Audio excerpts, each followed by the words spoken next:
সর্বপ্রথম হাম যে জিনিসটা বা মিজেলস, এই লক্ষণগুলো উপসর্গগুলো কেন হয়, কিভাবে হয়, কোথা থেকে ছড়ায়, এই সম্পর্কে আপনারা তো জানলেন।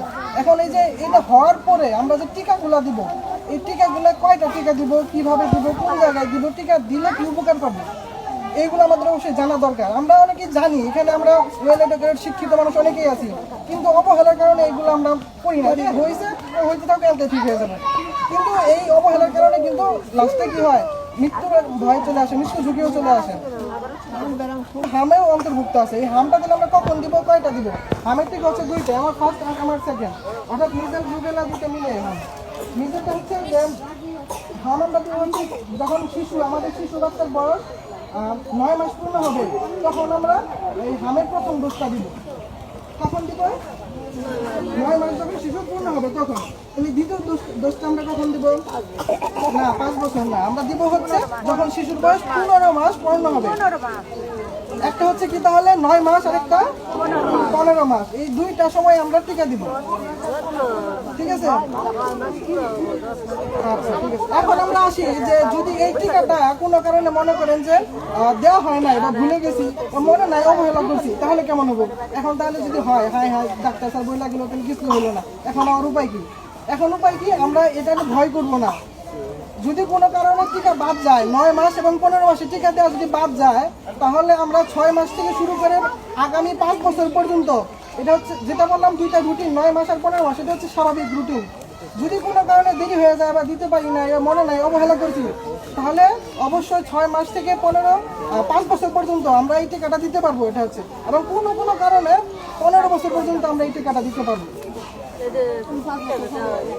হ্যাঁ, এই জিনিসগুলো অবহেলা করা যাবে না, যে এখন দিতেছি না, সময় তো আছে 15 বছর, 5 বছর পরে দিবনি, কিন্তু এই সময় তো যদি আক্রান্ত হয়ে যায়, তাহলে জীবনের ঝুঁকি থেকে যায় না। এই জীবনের ঝুঁকি যাতে না থাকে, জীবন হানির ঝুঁকি যাতে না থাকে, সেই জন্য আমরা অবহেলা না করে সচেতনতা তৈরি করে দ্রুত টিকাগুলো নিব। ঠিক আছে? তাহলে এই টিকাগুলো কেন নিব? হ্যাঁ, দাদি খুব ভালো বলছে, হাম থেকে, প্রধানত হাম থেকে বাঁচার জন্য। এই হাম রোগ থেকে বাঁচার জন্য অবশ্যই আমাদের টিকা নিতে হবে। শুধু কি হাম রোগের জন্য, হাম থেকে বাঁচার জন্য আমরা এই টিকাটা নিব?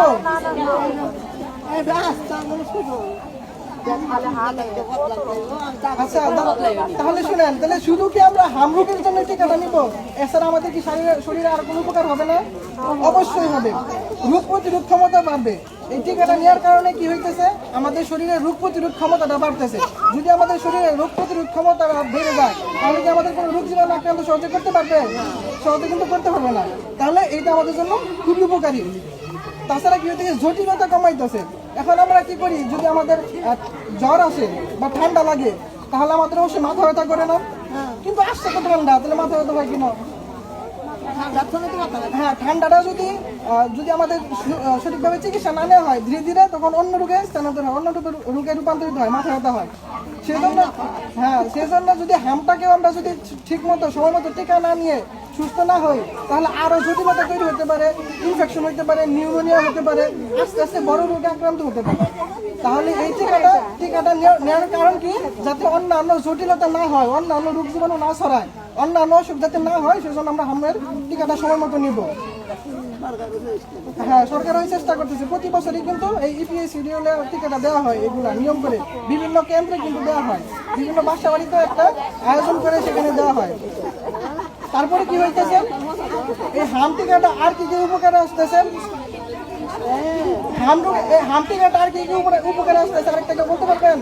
যে যদি কোনো কারণে হাম হয়ে যায়, হাসপাতালে নিয়ে যাওয়ার পরে বলে যে এটা এতদিন পরে আসছেন, আপনার হাম হয়েছে আরো 2 সপ্তাহ আগে, 1 মাস আগে, আপনি এতদিন পরে আসছেন, এখন তো রুগীর অবস্থা খারাপ, বলে না?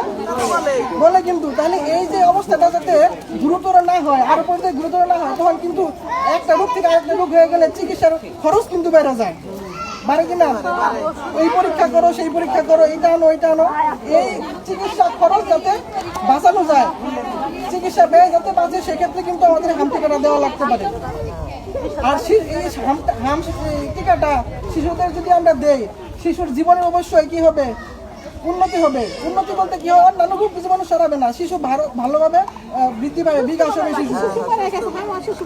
হ্যাঁ, হামে কিন্তু শিশু মারাও যায়। এখন কিন্তু আর এই রিসেন্টলি কিন্তু এখন আর এরকম খবর আর পাওয়া যায় না। কেন পাওয়া যায় না? কারণ এখন সরকার বিভিন্ন পদক্ষেপ নিছে, এই পদক্ষেপের মাধ্যমে সবাইকে সচেতন করা হইতেছে এবং নিয়মিত টিকাদান করা হইতেছে।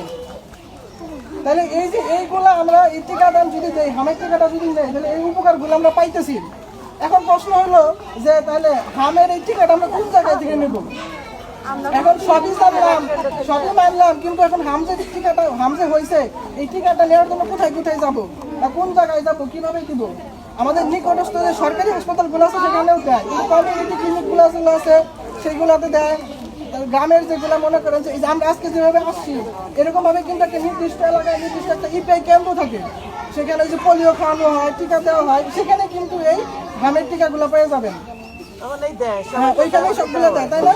ওইখানে স্লিপও দেওয়া দেয়, আবার বলে দেয় যে এই কয়দিন পরে আবার আপনারা আসবেন দ্বিতীয় ডোজ নেওয়ার জন্য, তৃতীয় ডোজ নেওয়ার জন্য।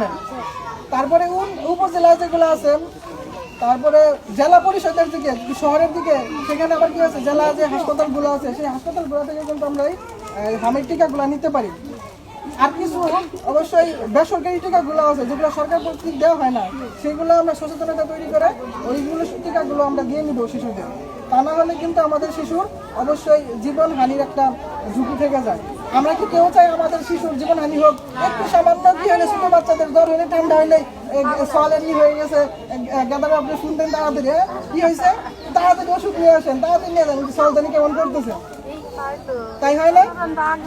সচেতনতা তাহলে আগে হয় ভালো না? রোগ হওয়ার আগে ভালো সচেতন হওয়া ভালো না রোগ হওয়ার পরে ভালো? এখন রোগ হওয়ার পরে ওষুধ খাওয়া ভালো না আগে সচেতনতা হয়ে প্রতিরোধ করা ভালো, যাতে না হয়? হ্যাঁ, এই জিনিসগুলো আমাদের অবশ্যই করতে হবে। তাহলে আপনারা কি বুঝতে পারলেন হামের টিকা কয়টি, কখন দিতে হবে, কিভাবে দিতে হবে এবং এই হামের টিকা দিলে কি কি উপকার হয় আপনারা এখন বুঝতে পারছেন?